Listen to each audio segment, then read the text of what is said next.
صلی اللہ علیہ وسلم کا قرب نصیب ہوگا۔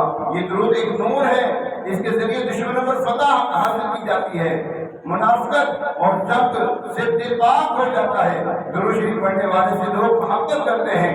خواب میں حضور اکرم نور مجسم صلی اللہ علیہ وسلم کی زیارت نصیب ہوتی ہے۔ درود شریف پڑھنے والا لوگوں کی نعمت سے محفوظ رہتا ہے۔ درود شریف تمام اعمال سے زیادہ برکت والا اور افضل عمل ہے۔ درود شریف دین اور دنیا میں زیادہ نفع بخش یعنی فائدہ دینے والا ہے، اور اس کے علاوہ اس وظیفے میں اس سمجھدار آدمی کے لیے بہت زیادہ وسیع ثواب دیا گیا ہے۔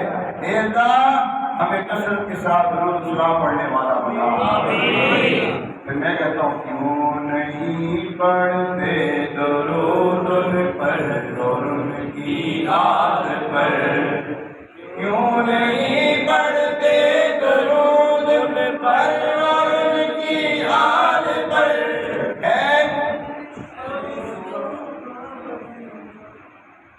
کیوں نہیں پڑھتے درود ان پر اور ان کی آل پر، ہے صحابہ کا طریقہ الصلاۃ والسلام، یہ درود تو ہے وظیفہ تیرے جد پاک کا،